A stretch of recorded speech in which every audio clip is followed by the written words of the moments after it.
So I don't listen to interviews of artists that don't have no value in what they say. I don't listen to music from people that I can't get no game from. Are you the smartest one in your team? Definitely not. I might be the dumbest one.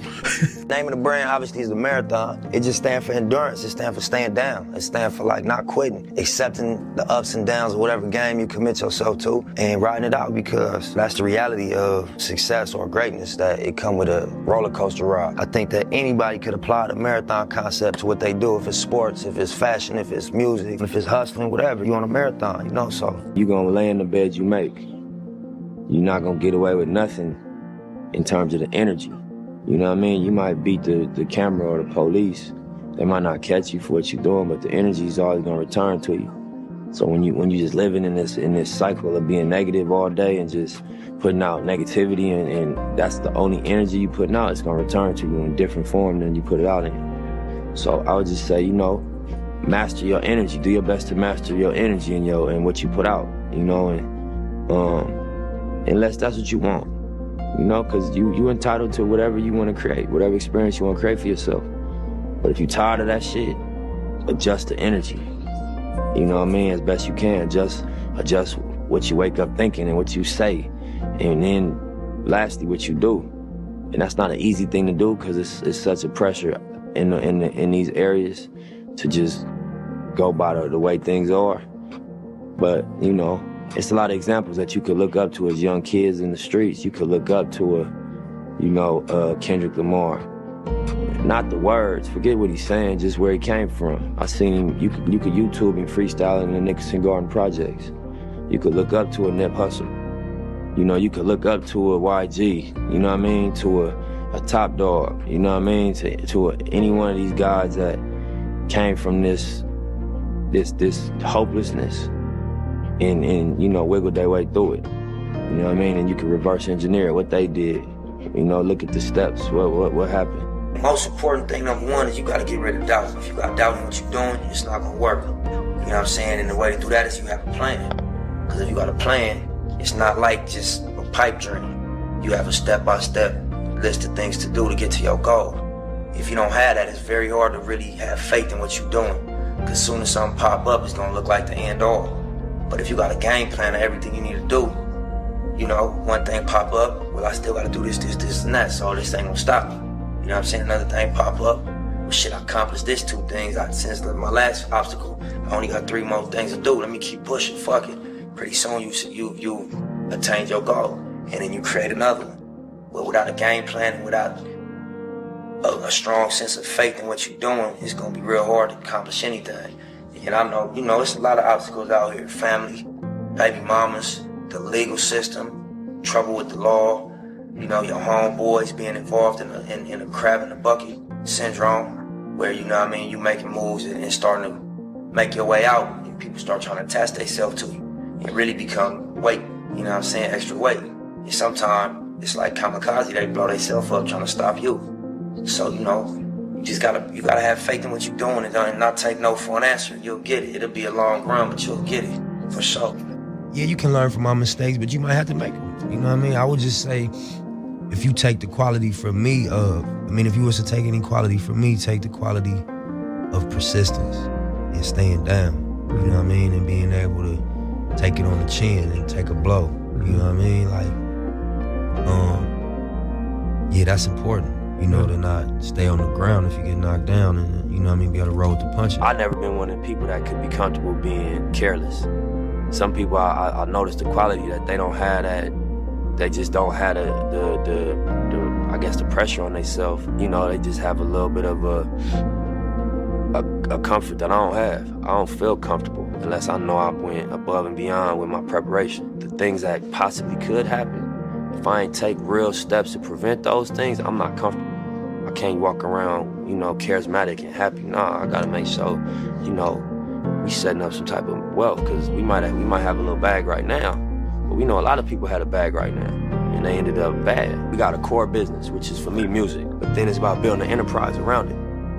And I think, you know, that's what we see Jay-Z has done. That's what we see Puff has done. The music don't become how you pay the bills. It's a lot of pressure off of it. You got other things bringing in income. You can make music solely as an artist. Real, everybody got a different definition of what they in the game for. I couldn't get my way in trying to fit in. What I'm here to try to do, I couldn't do that trying to fit in. It wouldn't.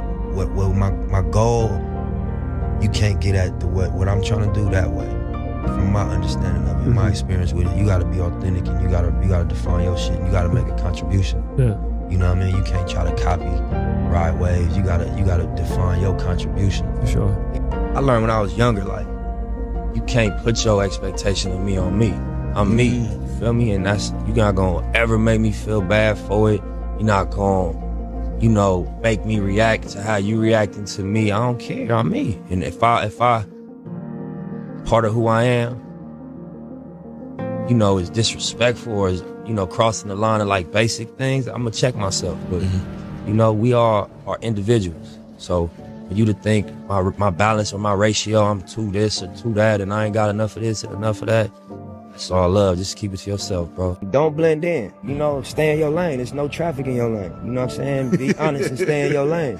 The marathon is just about seeing long term, seeing a vision, understanding that nothing really worthwhile happens overnight, and just sticking to your script long enough to make something real happen. Laying a brick every day instead of trying to build a brick wall. Just lay a brick every day.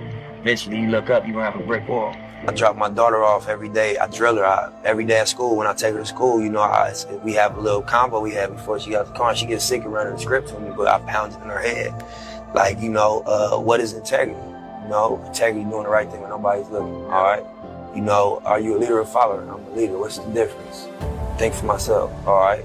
Do you have confidence? Yes. What's confidence? Believe in myself. That's our script every morning. And regardless if she can really embrace those ideas right now, when she get older and do an evaluation of what the message that I wanted her to receive direct, she's not gonna forget that that's what my dad thought was really important. It was the integrity, the leadership, and the confidence.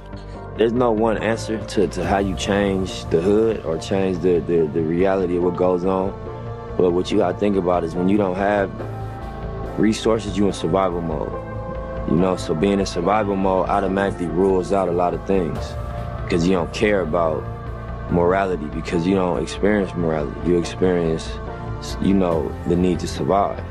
You don't experience, fairness. You don't experience planning for the future. You just experience my ribs touching. You know what I mean? And it's better me than you. And, it's a survival instinct that kick in. So I think once you get out of the survival mode, your morals come back closer to your daily decision making. You start thinking about what's right, what do I believe in. But until you get out of survival mode, you ain't got time to be worrying about right and wrong. You worrying about bottom line. You know what I mean? By any means necessary. So I think that economics is the answer. Empowering people economically is how you really, really impact. But I don't know if it's about dropping a bag of money in the hood. I think it's about impacting culture in a way that, the mentality changes. I think you get people out of survival mode, they start thinking different. I did, when I figured out, how to get myself out of the situation. My approach to life and people was different. I wasn't so angry. I didn't have my guard up. I wasn't so aggressive. I wasn't so, expecting, if you ain't helping me, fuck you. That wasn't the mentality no more.